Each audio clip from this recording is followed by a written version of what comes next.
ngũ uẩn giai không, năm uẩn đều không có thật chỉ 4 chữ ngắn gọn, nhưng lại chứa đựng toàn bộ bản chất của sinh mệnh và chìa khóa đưa đến giải thoát.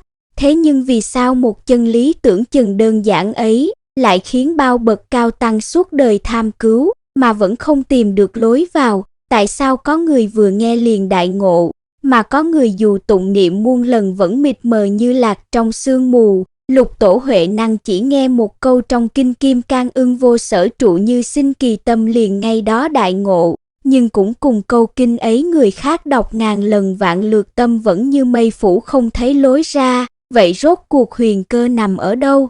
Trong rừng trúc thanh tịnh, âm thanh tụng kinh ngân vang, mùi hương trầm lan tỏa. Phật Thích Ca vừa kết thúc thời pháp cho các đệ tử, chuẩn bị nhập tĩnh tỏa. Lúc này tôn giả Tu Bồ Đề bước nhanh đến cung kính đảnh lễ chắp tay thưa: Bạch Thế Tôn, đệ tử có một điều chưa rõ, cúi xin ngài từ bị chỉ dạy. Giọng Tu Bồ Đề tràn đầy thành kính và nghi hoặc.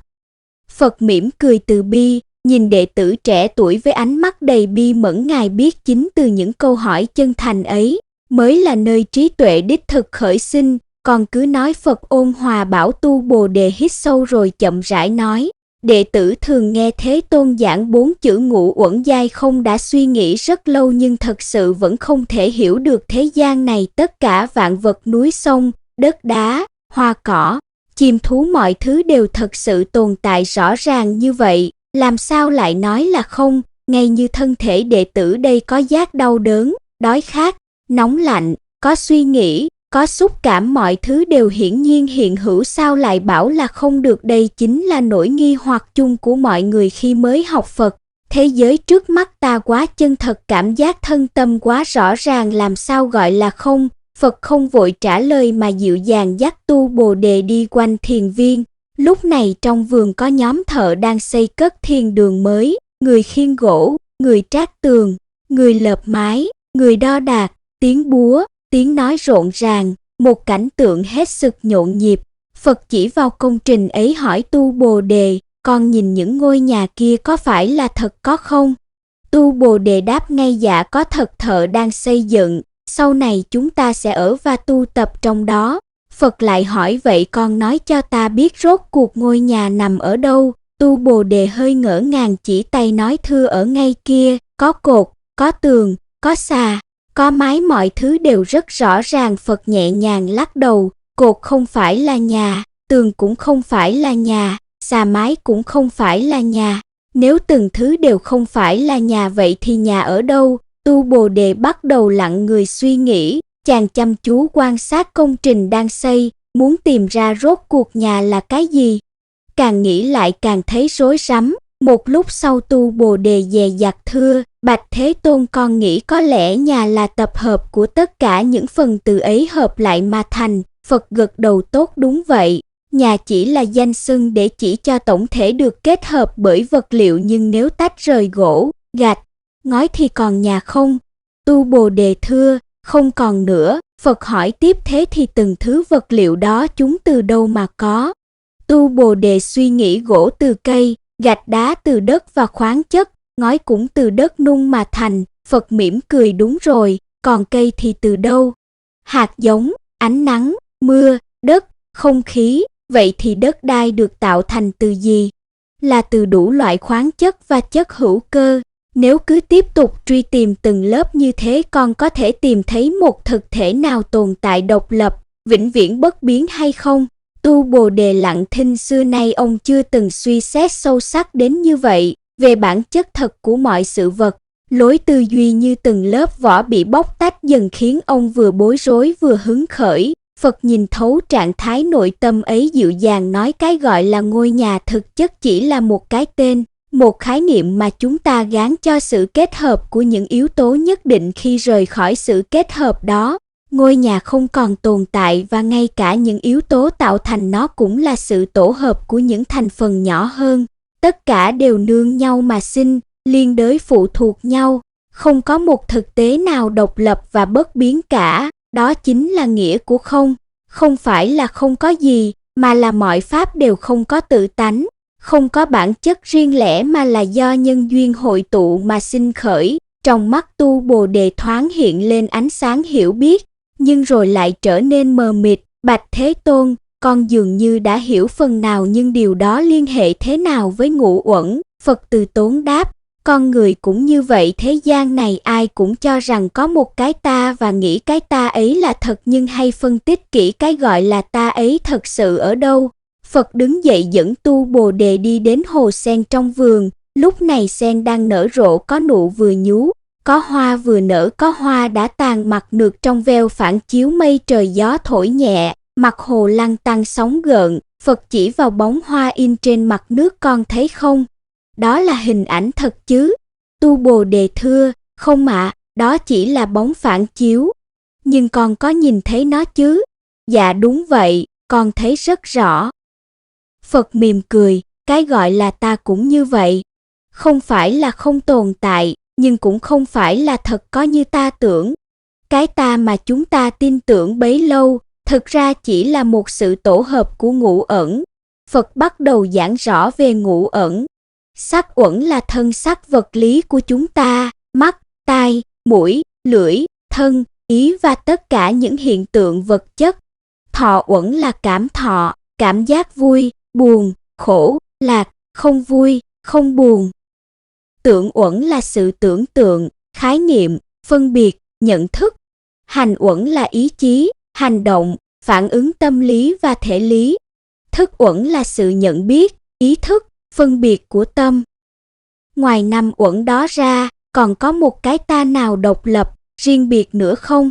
Tu Bồ Đề trầm ngâm suy nghĩ, nỗ lực tìm kiếm cái ta ngoài ngũ uẩn nhưng mãi vẫn không thể tìm ra. Lúc ấy, gió nhẹ lướt qua mặt hồ, cánh sen lay động, từng cánh hoa rơi xuống. Có cánh bay theo gió, có cánh rơi xuống nước, một cánh hồng nhẹ nhàng rơi ngay trước chân Tu Bồ Đề. Phật cúi nhặt cánh hoa, đặt lên lòng bàn tay. Còn nhìn xem, cánh hoa này mới lúc nãy còn nằm trên cành, bây giờ ở trong tay ta, lát nữa sẽ tiếp tục thay đổi, rồi tan thành bụi đất. Màu sắc của nó thay đổi, hình dạng thay đổi, vị trí thay đổi, trạng thái cũng thay đổi. Vậy thì, đâu là bản chất thật sự không thay đổi của cánh hoa này? Tu Bồ Đề lặng lẽ nhìn cánh hoa rơi vào suy tư sâu xa. Phật nói tiếp, sắc uẩn của chúng ta cũng giống như cánh hoa này, luôn luôn biến đổi. Từ lúc sinh ra đến bây giờ, có phút giây nào thân thể không đổi khác. Hình hài của con khi là một đứa bé và bây giờ, ngoài ký ức ra, còn điều gì giống nhau không? Tế bào đang thay mới, máu đang lưu chuyển, xương đang được tái tạo. Thân xác 10 năm trước và thân xác hiện tại đã hoàn toàn khác nhau. Tu Bồ Đề gật đầu, điều này ông thực sự hiểu được. Cảm thọ của chúng ta cũng luôn biến đổi. Bây giờ có thể con đang vui vì hiểu được đạo lý, lát nữa có thể lại buồn vì điều gì đó. Cảm giác khi vừa thức dậy khác cảm giác lúc no bụng. Cảm xúc luôn thay đổi như dòng nước chảy, thì lấy gì gọi là một cảm thọ cố định bất biến. Tưởng uẩn của chúng ta lại càng vô thường biến đổi. Những gì bạn yêu thích thuở nhỏ, nay có thể đã không còn hứng thú. Việc mà hôm qua bạn cho là đúng, hôm nay lại có thể cho là sai. Còn tư tưởng hôm nay, ngày mai biết đâu sẽ thay đổi hoàn toàn. Tư duy, quan điểm như mây nổi giữa trời, luôn biến chuyển, chẳng bao giờ có hình dạng cố định. Hành uẩn của ta cũng luôn thay đổi. Thói quen thời thơ ấu đã thay đổi khi trưởng thành. Cách cư xử lúc còn trẻ, đến tuổi trung niên lại khác.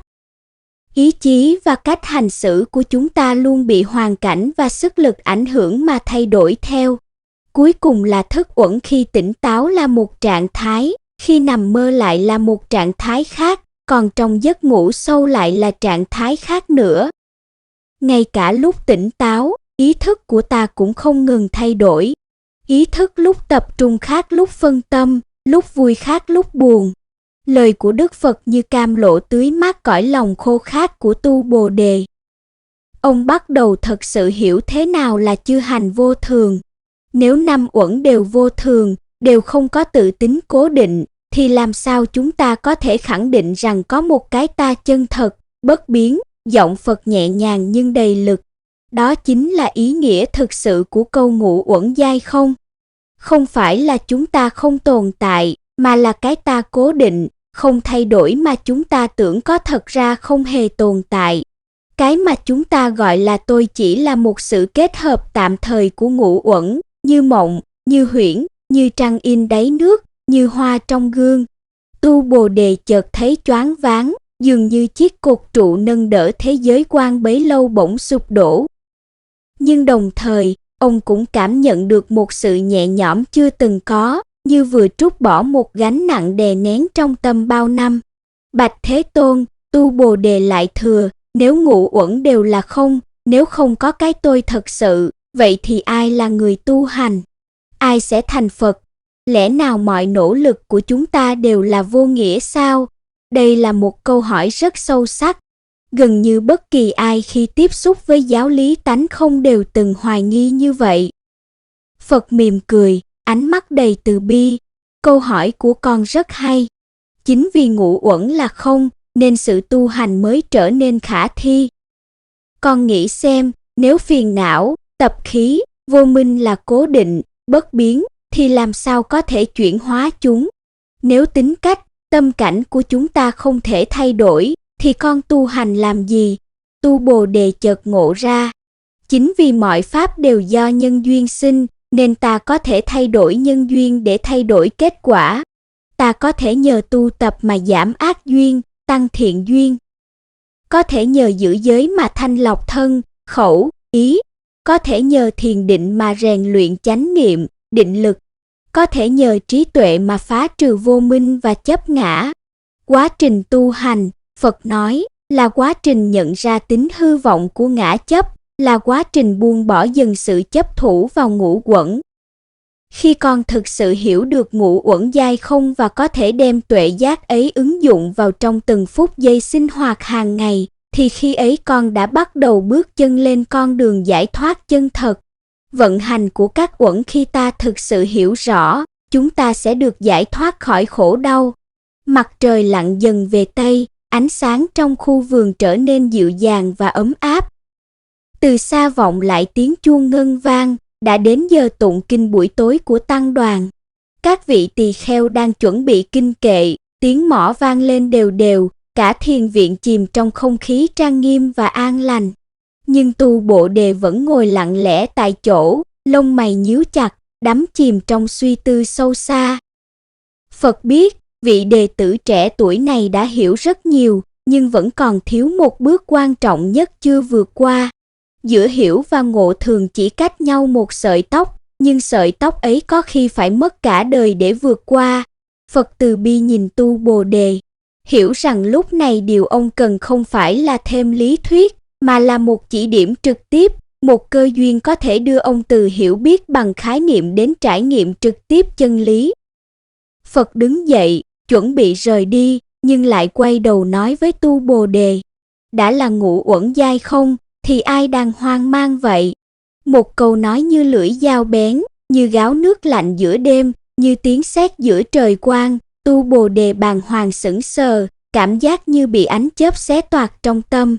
Đúng vậy, nếu ngũ uẩn đều là không, nếu không có một ta thật sự, vậy thì ai đang suy nghĩ, ai đang hoài nghi, ai đang tìm kiếm câu trả lời?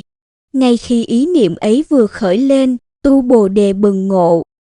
Ông chợt hiểu ra, tất cả câu hỏi, tất cả nghi hoặc, tất cả hành trình tìm cầu đều dựa trên một giả định rằng có một cái tôi đang hỏi, đang tìm. Khi chính cái giả định ấy bị phá vỡ, toàn bộ cấu trúc vấn đề sụp đổ theo. Không phải có một ta đang tìm hiểu ngũ uẩn giai không, mà là trong tánh không của ngũ uẩn vốn dĩ không hề có một người cần hiểu. Hiểu được đạo lý này không phải là tôi hiểu, mà là tánh giác tự hiển lộ, là bản thể thanh tịnh vượt ngoài ngũ uẩn, tự nhiên sáng tỏ. Tu Bồ Đề cảm nhận một sự tĩnh lặng chưa từng có, không phải sự tĩnh lặng của âm thanh, mà là sự tĩnh lặng của tâm. Tất cả truy cầu đều dừng lại, tất cả nghi hoặc đều tan biến. Ông cuối cùng hiểu ra ngũ uẩn giai không, không phải là lý thuyết cần hiểu, mà là chân lý cần trực nghiệm. Mà khi trực nghiệm xảy ra, không còn ai là người đang trải nghiệm nữa, chỉ còn trải nghiệm thuần khiết. Khoảnh khắc ấy, Tu Bồ Đề rơi lệ, nhưng gương mặt ông lại rạng rỡ chưa từng thấy. Ông cúi lạy Phật thật sâu, không cần lời nào, tâm đã tương ưng với tâm. Phật từ bi gật đầu, lặng lẽ quay đi. Ngài biết, lại có thêm một chúng sinh đã tỉnh thức khỏi đêm dài vô minh. Một ngọn đèn trí tuệ vừa được thắp sáng giữa màn đêm. Trời tối dần, cảnh vật trong vườn trở nên tĩnh lặng. Tu Bồ Đề ngồi một mình dưới gốc Bồ Đề, không còn thắc mắc, không còn tìm cầu. Chỉ đơn giản là an trụ trong hiện tại, trải nghiệm sự tự do và giải thoát chưa từng có. Mặt trăng dần lên cao, ánh trăng sáng tỏ dài xuống đất trời cũng phủ nhẹ lên thân người ngồi bất động kia. Lúc ấy, ông như vầng trăng sáng rỡ, tỏa ánh sáng khắp nơi mà không vướng bận, không dính mắc. Ông đã hiểu, ngũ uẩn giai không phải là không có gì, mà là không chấp vào cái gì. Không phải là hư vô, mà là vượt ngoài mọi phân biệt có không. Trên nền tảng ấy, mọi thứ đều có thể hiện hữu, mọi việc đều có thể vận hành, nhưng không gì cần phải chấp thù. Như trăng đáy nước thấy rõ ràng nhưng không thể nắm, như hoa trong gương đẹp rõ ràng nhưng không để lại dấu vết. Từ hôm đó, tu hành của Tu Bồ Đề bước vào một cảnh giới hoàn toàn mới. Ông không còn tu hành để cầu thành Phật.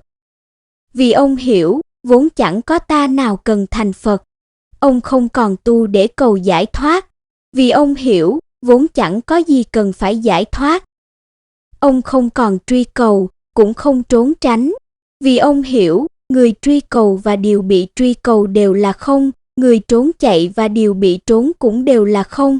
Nhưng sự ngộ đó không khiến ông trở nên tiêu cực hay buông xuôi. Ngược lại, chính vì hiểu được tánh không của mọi pháp, ông sống tự tại hơn, từ bi hơn với tất cả chúng sinh, bởi ông biết, khổ đau của chúng sinh đều bắt nguồn từ sự không hiểu đạo lý này, từ sự chấp ngã, từ sự chấp ngũ ẩn là thật.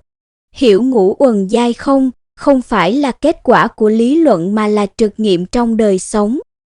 Khi bạn thực sự trải nghiệm được chân lý ấy, mọi câu hỏi sẽ tự nhiên biến mất vì người đặt câu hỏi ấy vốn không tồn tại.